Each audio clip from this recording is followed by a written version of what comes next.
Hello बच्चों, let's read this question. The question says the perimeter of an isosceles triangle is 16 centimeter and its base is 6 centimeter. One of its equal side forms the diagonal of parallelogram. Find the area of parallelogram. तो अब यहाँ पे सबसे पहले एक चीज़ समझते हैं हम लोग कि हमसे यहाँ पे क्या कह रहा है, perimeter of 16 centimetre and it's base. तो यहाँ पे जो कॉन्सेप्ट हम लोग यूज़ करने वाले हैं, एक कॉन्सेप्ट यहाँ पे हम लोग यूज़ करेंगे पाइथागोरस थ्योरम को। ठीक है, पाइथागोरस थ्योरम।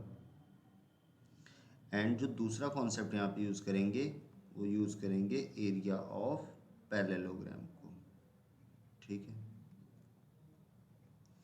अब देखो ये यूज़ कैसे, इसके लिए हम लोग सबसे पहले इसका एक फिगर ड्रॉ कर लेते हैं।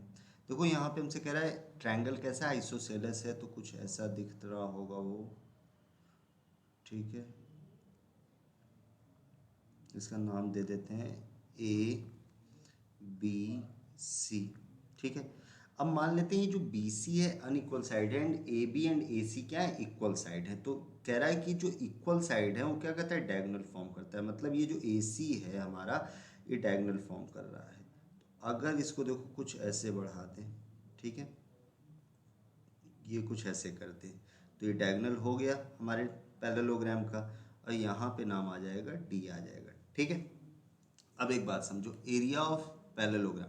अब देखो यहाँ हमें बी सी की वैल्यू पता चल जाए, थोड़ा सा इसको अलग कलर से दिखा देता हूँ। यहाँ हमें बी सी की वैल्यू पता चल जाए और यहाँ पे हमें इसको एक नाम दे देते हैं, दिस इज एम, और ये एल्टीट्यूड पता चल जाए तो हम एरिया ऑफ पैरेललोग्राम आसानी से निकाल सकते हैं। तो सबसे पहले देखो हम क्या करेंगे, यहाँ पे डायगोनल की वैल्यू निकालते हैं एंड बी सी की। तो देखो यहाँ पे इसको हम यूज़ कर सकते हैं, वी नो दैट अगर ये x है, ये x है, और इसको मान लेते हैं कुछ हमारा बेस हमें दे रखा है, दिस इज 6, मानने की ज़रूरत नहीं है।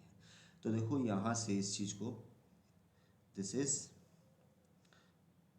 आइसोसेलेस है, तो यहाँ से पेरीमीटर, पेरीमीटर ऑफ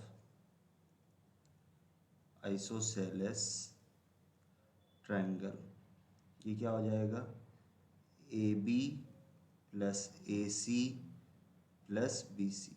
ठीक है, पेरीमीटर में ऑलरेडी दे रखा है 16। अब यहाँ से x प्लस एक्स प्लस यहाँ से 6, तो यहाँ से 16 माइनस, इसको लिख सकते हैं 2x is equal to 16 minus 6 and here 2x is equal to 10, so x is equal to 5। तो यहाँ से x की वैल्यू देखो हमें 5 मिल गई। मतलब जो डायगोनल है वो कितना है हमारा, ये 5 है। ठीक है, अब एक बात समझिए, अगर यहाँ पे मैं इस ट्रायंगल को ले ले रहा हूँ केवल, ठीक है, अब मुझे एल्टीट्यूड निकालना है। अगर मैं इस डायगोनल यहाँ से इस ट्रायंगल को लूँ ए एम सी, ये कैसा है, राइट एंगल ट्रायंगल है, ये 5 हमें पता है। अगर यहाँ पे ये एल्टीट्यूड है तो ये हाफ एंड हाफ में डिवाइड कर रहा होगा, तो यहाँ से इस एम सी को, अगर ये टोटल 6 है तो इसका जस्ट हाफ कितना हो जाएगा, एम सी, ये 3 हो जाएगा। तो ये ए एम हमारा एल्टीट्यूड है, तो यहाँ से अगर इसको हमें ए एम की वैल्यू निकालनी है तो यहाँ से इसको हम लोग लिख सकते हैं, this is using Pythagoras theorem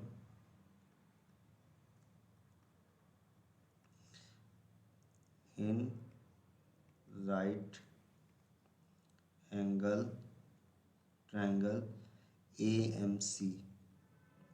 ठीक है, तो यहाँ से इसको क्या होता है, हाइपोटेनस कितना हो जाएगा, 90 डिग्री, सामने वाली साइड हाइपोटेनस हो जाएगी, तो इसको ऐसे लिख सकते हैं, A C square is equal to A M square plus M C square. ठीक है, तो यहाँ से ए सी की वैल्यू पुट कर देते हैं 5 स्क्वायर एंड ए एम की वैल्यू एज इट इज़ रहने देते हैं एंड एम सी 3 स्क्वायर। तो अगर यहाँ से ये हो जाएगा 25 ए एम स्क्वायर प्लस 9, तो यहाँ से A M square is equal to 16। तो यहाँ से जो ए एम की वैल्यू आ गई, दिस इज़ 4 सेंटीमीटर। अब हमें एल्टीट्यूड भी पता है और बी सी बेस भी पता है, तो यहाँ से ईजिली हम क्या कर सकते हैं, एरिया ऑफ पैरेललोग्राम निकाल सकते हैं। So area of parallelogram is equal to, यहाँ पे लिख देते हैं थोड़ा सा नीचे इसको, तो कुछ ऐसा हो जाएगा ये, बेस इनटू एल्टीट्यूड। अब यहाँ पे जो बेस है वो कितना लेंगे, बी सी, एंड एल्टीट्यूड कितना हो जाएगा, ए एम। दोनों वैल्यू पुट कर देते हैं, 6 × 4, ठीक है। On solving this we will get 6 × 4 = 24 centimeter square. So area of parallelogram is 24 centimeter square. So the final answer is 24 centimeter square. Hope you understood it well. Best of luck.